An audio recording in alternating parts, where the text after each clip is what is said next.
Hello everyone, welcome to Mind Garbage. My name is Eric Myers. Today I wanted to talk to you about a game that came out last year and was an episodic release by Don't Nod, published by Square Enix, called Life is Strange. I just recently played it. It's been on sale a few times pretty recently for like $10 or whatever. This is one of those games where, full disclosure, I've tried to do this video like 3 times and each time something happens. It's catastrophic. Like all the audio gets blown up or whatever. Hopefully this is not the case.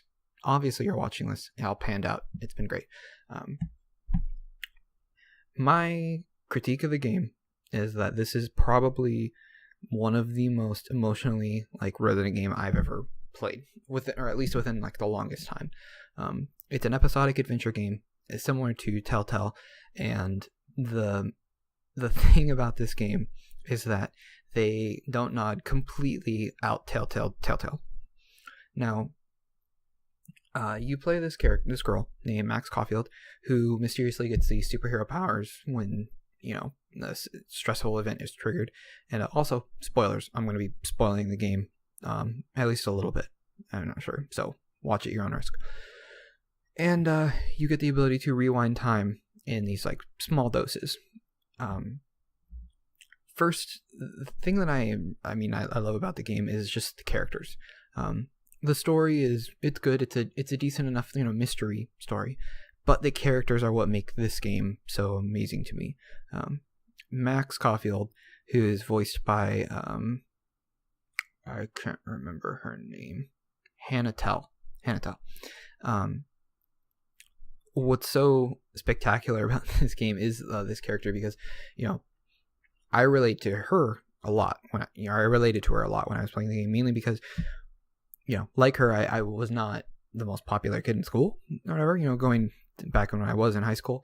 And like her, I wasn't necessarily an outcast, but I was not definitely the coolest kid, but not a nerd too. Don't hop in the comments and tell me, call me a dork and all that.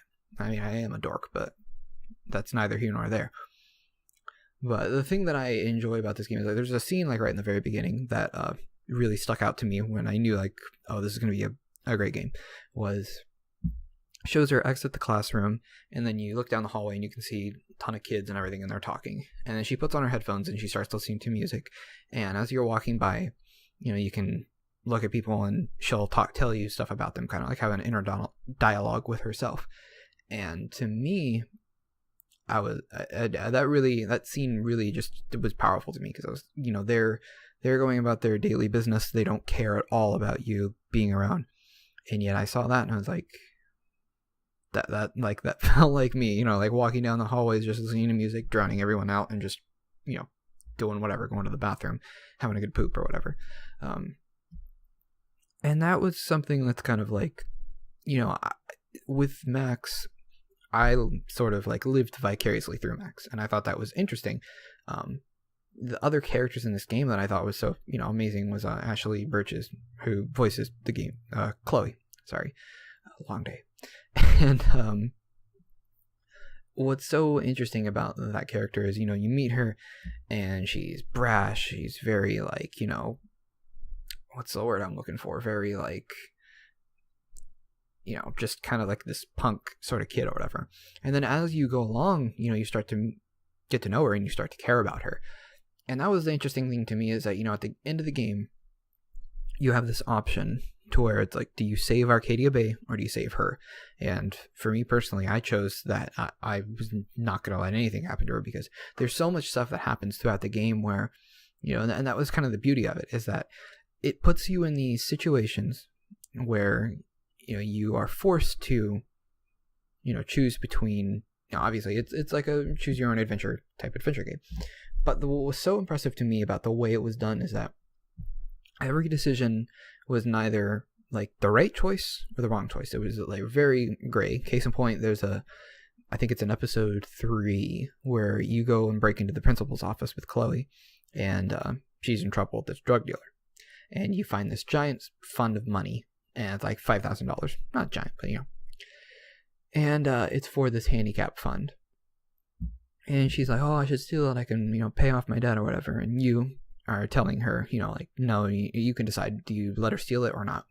I told her, like, don't steal it. And that's one of those things, like, that was my decision because I felt like that was the right choice.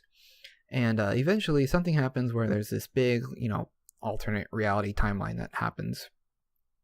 And Chloe's dad in the real timeline that in your reality had passed away in a car accident. Long story short, you go back in time and reverse that. But what happens is that she ends up being the one that was in a car accident, doesn't die, but is basically completely dependent on machines and breathing devices and whatnot. And to me, what really impressed me about that scene is that you have that happen, and then you go and you find a letter that's in the house, and basically it's a school saying that, oh, well, we don't have enough money to put in a ramp for you at the school. And that was one of those things, like, I read that and I was like, whoa. So even though I found that there was this large sum of money, obviously the principal's not using it or whatever, he wants to keep it around for himself. At least that's how I interpreted it. And I thought, wow, like, that's interesting. Like, my choice could go either way. And that's something that I think is really unique about Life is Strange, is that it's an adventure game, but every choice, it's not black or white. There's a lot of grays with every decision. And I haven't played an adventure game like this at, to the best of my knowledge, where there's these characters and everything that can live or die or whatever. And in episode 2, there's a character named Kate that you've met in episode 1 or whatever. And if you don't do the right steps or whatever, she can die. And in my playthrough, she died. I found out that I was part of a very small minority group that did not save her, which I felt really stupid about. But what was so impressive to me about that but how that played out, was that it completely changed the game for me. And I would like to go back and play it and see how it happens if you do save her, because there's a party for all these kids or whatever that ends up happening, and it's kind of like, like, I had dealt with having a friend pass away in my personal life, and seeing these things of how, like, you see all these people that didn't care about her before suddenly be like, oh, we miss you, Kate, and all this stuff. And that was something that was just a small little thing, but super relatable, is that you are angry because it's like you guys didn't care for her at all or whatever. And so that was something that was cool, is that this game does really good at, like, playing on these human emotions that we all feel in day-to-day life. And as the game progresses, certain characters that you may have hated, you end up at least liking, or characters that you liked that you didn't think of anything that you end up growing to hate. And that's the thing that is very interesting about this game. I know I've said that like a million times, and I apologize. I'm sorry that I'm repeating my words.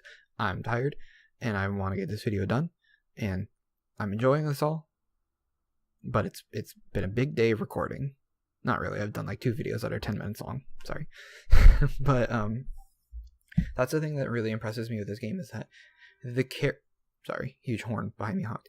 The characters in this game are so well, like, written and realized, and there are certain things within the game that, like, aren't super great. Like, some of the writing is kind of like dumb. Some of the lip syncing, well, actually all the lip syncing is pretty awful. But the characters themselves and the way that the lines are delivered are so, like, human and real to me, that when I was playing through this, like, by the end of that game, and I thought about, like, most games you get to the ending, it's like, oh, that was fine, I enjoyed it or whatever. This is one of the first times that I played a game in a long time where I was like, oh my god, like, I love all these characters and everything. And, especially, like, with Chloe, and that, in my playthrough, I cared about her so much that I was not going to let anything happen to her at all. And there's all this stuff that keeps happening, to where you think, like, she's probably destined to die. And that's kind of where the 5th episode, I thought, was genius, the way that they handled that, where you don't see Chloe pretty much at all until the very end of the episode. And you see her in, like, these little glimpses, kind of like a nightmare, like your reality getting torn apart, or you're in another timeline, and you see you're, like, through text or like that sort of thing. But what was really impressive to me is that, at the very, very end, when you finally see Chloe and everything starts to work out the way that, you want it to, like, it felt so deserved. It's like, I'm finally getting you, and this is the situation that I want it to be, because that's kind of, to me, what Life is Strange is about. It's about an average girl that ends up having this extraordinary ability and gets put in these extraordinary situations, but she's still human. You know, you think about most like superhero stories or whatever, and I myself, I love superheroes and whatnot. It's what I live for, you know. But she is such a realistic person that it reminds me of, this is how you would react if you had these abilities, how you would handle it, and how it would affect the real world around you, aside from, you know, birds exploding and giant tornadoes and whatnot. But yeah, mechanically, it's mechanically sound. I enjoyed the, you know, rewinding time mechanic is interesting for solving puzzles. It's not the most difficult puzzle game. Like I said, this is a game that is mainly kind of like Telltale. This is about the story and about the characters. So if you're into that, you've hopefully played it and you decide to watch my video and my thoughts on it. But if you, for some reason, decided to sit through all of this, you know, torturous talk about it and you haven't played it, what are you doing, man or lady? Go and play this game. It's fantastic. Thank you for watching. My name's Eric. Again, if you want, you can follow me on Twitter at EricMyers93. You can follow this channel on Twitter at 3_beersin. Please like the video, subscribe to the channel, and, you know, share it with all your friends and stuff. I'm in Disneyland right now. If you would like, you can follow me on Twitter and see all, you know, my fun Disneyland posts, because there's gonna be a lot of stuff. So thank you all for watching, and I'll see you guys later this week or next week, depending on whenever I decide to upload this video. One day I'll get to a set schedule.